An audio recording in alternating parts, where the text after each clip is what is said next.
Thank you for joining me for another quick hits conversation.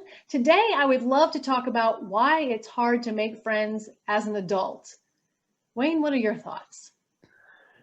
It's funny because my first thought is that the majority of my support network at the moment is all online. And so Same. I make friends by finding, one or two people out of an experience. So part of that for me is making sure that I'm interacting with this group or that group. And so I make one new friend out of that group. Cool.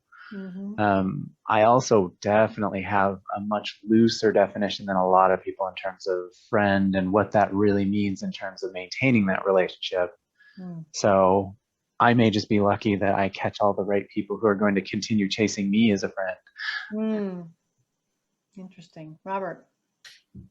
I feel like it's easy to make friends because I don't mind going through the process of making friends. I don't consider someone a friend, the instant I meet them, and then I like to take the time to get to know people. And to answer, if we're answering that question of why it's hard to make friends, I think a lot of us, and I'm included, even if I might not see it really strongly at times, we're biased. And we tend to look at a lot of what's happened in our past. And if we see any similarities with anybody we meet, then we tend to let that gauge whether or not we proceed with seeking a friendship or if we sort of back off. So I like to think that over the years, when I notice things like that, I tell myself, okay, this is a different person. There's too many different ways we can go when we meet someone for this, for this behavior to mean exclusively this. It could be, a part of them is this way. They could be attempting to change, which is a lot better than someone who is this way and feels that they're not doing anything wrong at all. So for me, it's a pretty lengthy process. Now, of course, unless there's something that's very glaring to you, serial killer, let's just throw that out there. And they're an actor, let's say active serial killer. Okay, let's go there with it. If it's something like that, and maybe that's the person that I got all I need from you. So, okay, I'll just kind of back off. I got there. out of that one alive. I'll leave it there. Yeah, exactly. So that's where I am with it. Is I just take my time and I don't decide, oh, this person will make a good friend, oh, this person won't.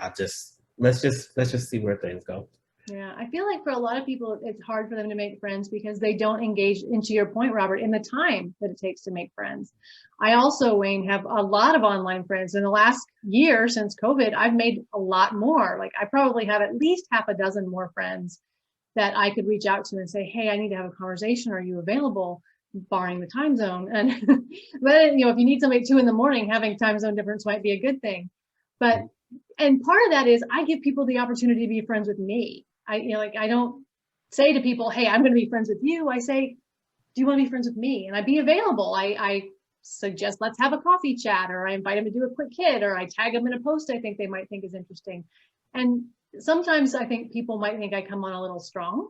Maybe. I don't know. I mean, you guys are both friends with me. Do I come on strong? Am I like, be friends with me? Or how do you feel about it? I personally like the yin and the yang sort of give and take, right? I feel like that may be one of those things that I was unearthing going, I wonder if finding other folks who are not introverted. So if I'm on the introverted end of things, finding people who are more extroverted and letting them help drive that side of the thing. But yeah, am I going to go find another introverted friend? No, both of us are going to hide out at the house and not going to reach out. So, maybe that's one of those layers. But as far as that goes, I appreciate the energy, and I've never taken it as over the top, but I have much wider tolerances than a lot of folks.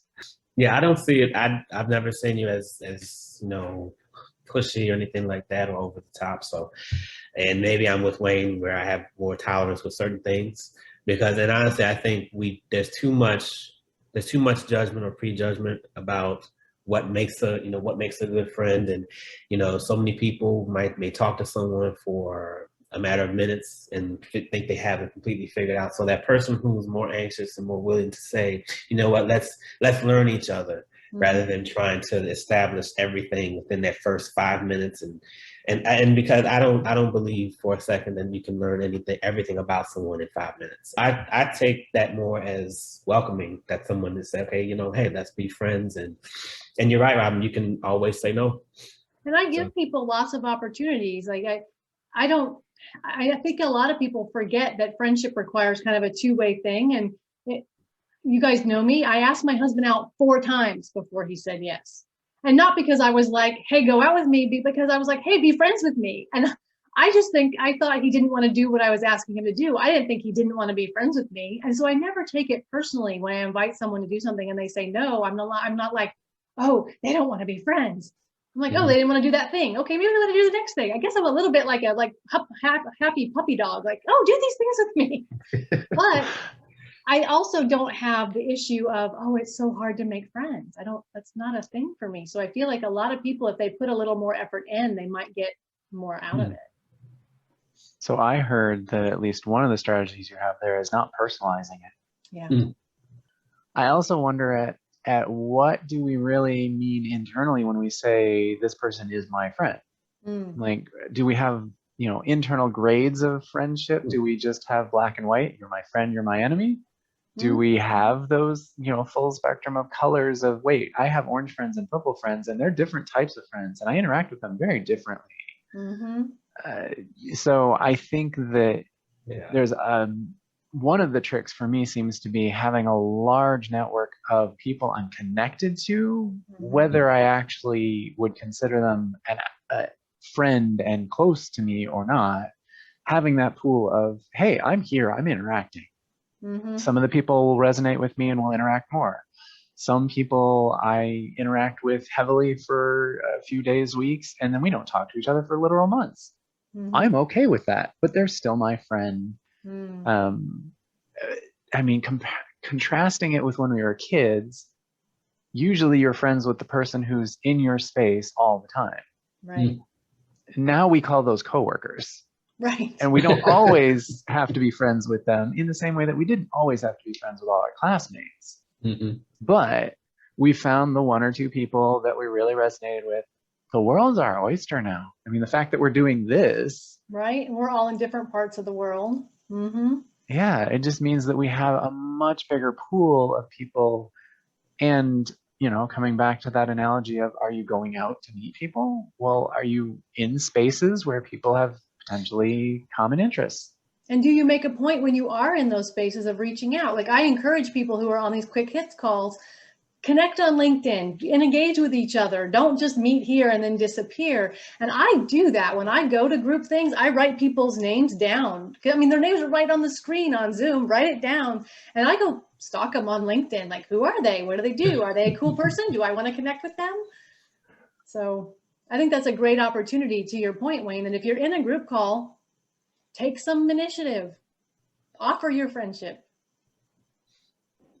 That's an interesting way to. I never thought of it again like that because yeah, we do have far different meanings of what a friend entails. And I know for me, there's some people who just look for, they have one standard that applies to everyone. For me, it is sort of different because I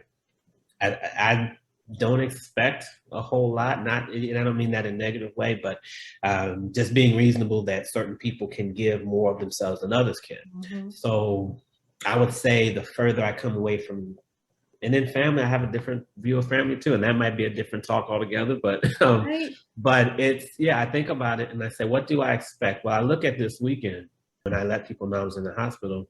I look at, the response to it. And there are quite a few people who gave me their prayers and support, even though we don't interact a lot, all the time. So those are the people I sort of look at them as, they could be good friends. I don't look and, well, how come they haven't talked to me before that? But I'm seeing they're, reaching out to me as a sign that, maybe they would be a good friend to where, hey, we may not agree, we may not talk, we may not share these likes and these likes and so on. But when it comes to this, then yes, we will, make time for them. And I probably do the same thing. So that's interesting, to think about it like that, all the different barometers of friendship we have for people. Well, that's our 10 minutes to talk about why it's so hard to make friends. I appreciate you guys being my friend and showing up here to do this call with me, and we'll do it again real soon. Thanks so much.